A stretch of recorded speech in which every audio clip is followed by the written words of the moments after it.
हाँ जी भाई, जय हिंद। तो कैसे हैं सभी के सभी वर्दी के दीवाने। आशा करता हूँ सभी दोस्त मस्त और ज़बरदस्त होंगे और अपनी तैयारी है वो बेहतरीन कर रहे होंगे।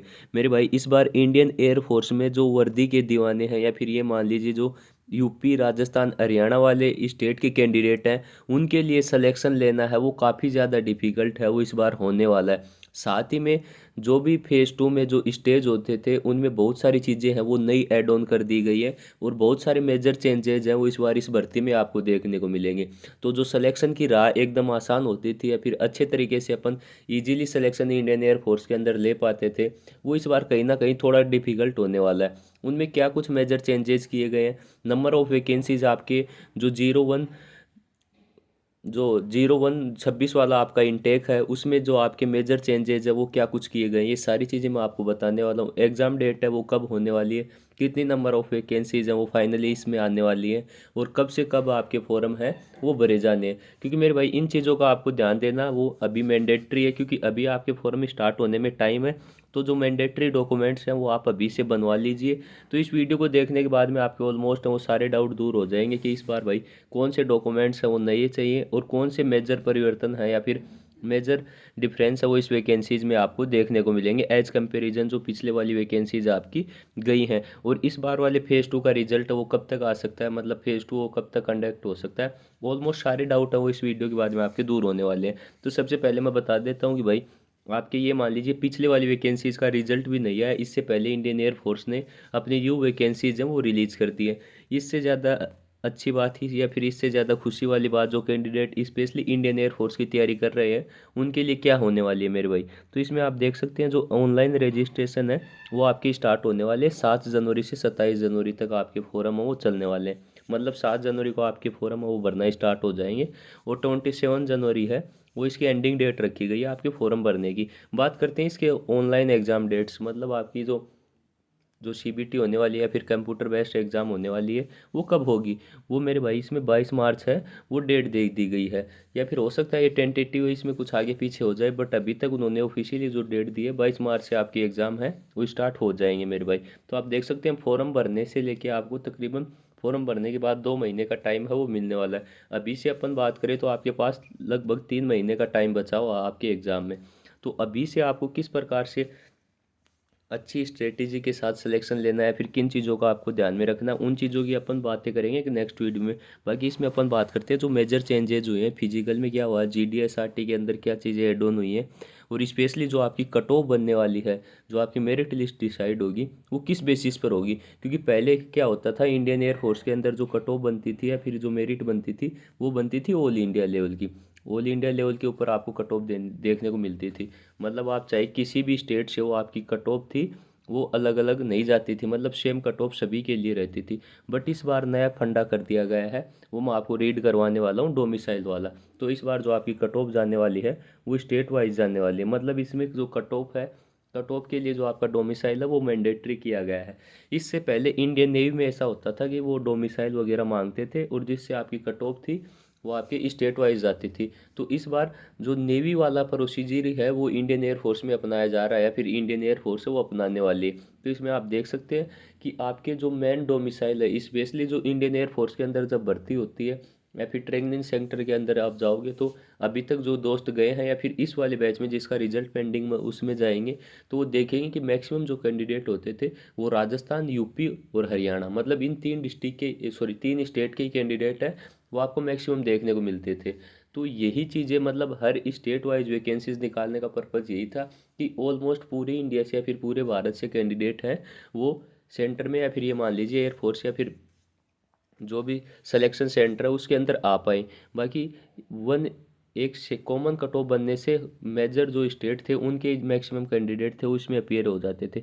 बात करते हैं डोमिसाइल वाला जो पॉइंट है, वो आपको एक बार रीड ऑन करवा देता हूँ कि कहाँ पर कुछ चीज़ें हैं वो नोटिस की गई हैं। तो इसमें आप देख सकते हैं जो आपका मेन चीज़ें जो ध्यान देने लायक है वो इसमें है मेरे भाई, आपका डोमिसाइल वाली वो कितने नंबर पॉइंट के ऊपर है वो आप देख लीजिए। 8 नंबर पॉइंट है वो आप ध्यान से केयरफुली रीड कर लीजिए। 8 नंबर पॉइंट में आपको दिख रहा होगा, candidates have to choose one of the domicile categories mentioned below and declare the same as their domicile state UT in the domicile column in the online application form at the time of online registration। मतलब ये चीज़ें देख सकते हैं। 8 number का point है वो आप अच्छे तरीके से पढ़ लिए। आपको आपके फॉर्म भरने के टाइम के ऊपर आपका डोमिसाइल सर्टिफिकेट है वो आपके पास होना चाहिए। वो जो डोमिसाइल बनता है अपने स्टेट का बनता है और वो सेंटर का बनता है, वो दोनों ही आप बनवा लीजिए। अभी तक आपके पास सफिशिएंट टाइम है, तकरीबन 1 सप्ताह के अंदर ये सारी चीज़ें हैं ये तैयार हो जाती है। तो आप डोमिसाइल जिन साथियों के पास नहीं था वो डोमिसाइल बना लीजिए। नेवी की तर्ज पर ही आपकी एयरफोर्स की वैकेंसीज है या फिर ये भर्ती है ये होने वाली, इसमें डोमिसाइल मैंडेटरी है और आपका कट ऑफ है वो स्टेट वाइज आने वाला है। यूपी राजस्थान हरियाणा वाले कैंडिडेट्स को अब और अच्छी मेहनत करनी होगी, क्योंकि मेरे भाई अब आपका ऑल ओवर इंडिया से कंपटीशन नहीं है, आपके स्टेट के बंदों से ही होगा। तो कट ऑफ है वो अच्छी खासी जंप ऑन देखने को मिलेगी। इसके बाद में ये 8 नंबर के नीचे आप ये नोट वाला पॉइंट भी पढ़ सकते हैं। Domicile category one chosen will not be change later as the same will be applicable to the candidates at the time of shortlisting for phase 2 exam and preparation of provisional selection list PSL, which will be done state-wise as per the vacancies allotted for each state UT. As per the category chosen during registration, candidate will be required to relevant original domicile certificate. ये आप देख सकते हैं इसमें इन्होंने clearly mention कर दिया है कि यदि आप एक बार जो कैटेगरी चूज कर लोगे वो फिर चेंज नहीं होगी आपके फेज 2 एग्जामिनेशन में PSL में। मतलब एंड तक आपको उसी कैटेगरी में या फिर उसी स्टेट से आपने जो चूज किया है उसी के आधार पर आपको शॉर्ट लिस्ट किया जाएगा। जो आप कैटेगरी चूज करोगे, जो आप स्टेट चूज करोगे, वो मेन बात यही थी मेरे भाई। इस बार डोमिसाइल है वो आपको चाहिए, जो कट ऑफ है वो आपकी स्टेट वाइज जाने वाली है। एक ये मान लीजिए जो चेंज हुआ ये मेजर चेंज हुआ, इसके साथ ही आपका फेज 2 होता था जिसको अपन GD बोलते थे। अब उसके साथ साथ जो आपका पिछली बार मतलब पहले वाली वैकेंसीज में जो SRT होता था, GD SRT, जिसको एडेप्टिबिलिटी टेस्ट फर्स्ट और सेकंड बोलते हैं, उनमें भी ये चीज़ें हैं ये एड ऑन कर दी गई।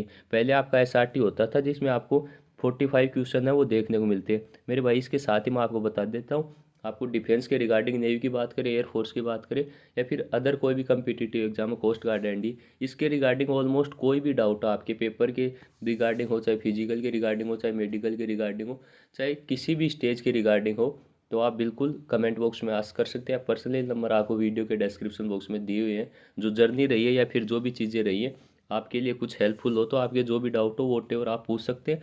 बाकी फेज़ 2 के तो मेरे भाई अभी जो फेज़ 2 के बैच हैं वो अभी स्टार्ट हो जाएंगे जैसे ही आपका रिजल्ट है वो पब्लिश हो जाएगा। अभी से रजिस्ट्रेशन है वो स्टार्ट है, तो आप रजिस्ट्रेशन करवा सकते हैं। जो दोस्त मतलब अपना फेज़ फर्स्ट है वो क्वालिफाई करने वाले हैं या फिर इस बार फेज़ 2 की तैयारी करने वाले हैं, तो इस बार देख लीजिए ये आपका एडेप्टिबिलिटी टेस्ट फर्स्ट और एडेप्टिबिलिटी टेस्ट सेकंड होने वाला है। इसमें आपके जो मेजर चेंजेज यही हैं कि इसमें SRT का बहुत सारे दोस्तों को नहीं पता होगा, क्योंकि पिछले 2-3 इंटेक से SRT थी वो हटा दी गई थी। इसमें आपको 45 क्वेश्चन दिए जाते हैं और आपको 30 मिनट का टाइम है वो दिया जाता है। मतलब ये क्वेश्चन होते हैं आपकी जनरल अवेयरनेस के या फिर ये मान लीजिए साइकोलॉजी के क्वेश्चंस होते हैं।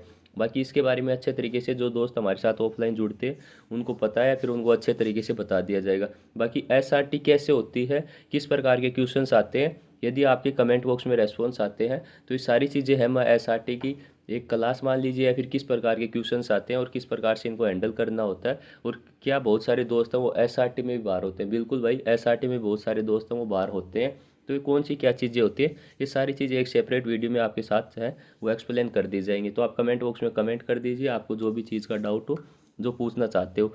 बाकी फेज़ 2 के बैच है वो स्टार्ट होने वाले हैं मेरे भाई। जो दोस्त जुड़ना चाहता है वो जुड़ सकते हैं। बाकी आपके वोट और कोई भी डाउट हो एयरफोर्स के रिगार्डिंग या फिर अदर किसी गवर्नमेंट जॉब के रिगार्डिंग, तो आप कमेंट बॉक्स में पूछ लीजिए मेरे दोस्त। उम्मीद करता हूँ वीडियो पसंद आया तो वीडियो को लाइक करें और अपने मैक्सिमम साथियों तक शेयर कर दें जो एयरफोर्स की तैयारी करने वाले हैं, क्योंकि इस बार जो पैटर्न में चेंजेज हुए हैं वो काफ़ी ज़्यादा ये मान लीजिए मेजर चेंजेज हुए हैं।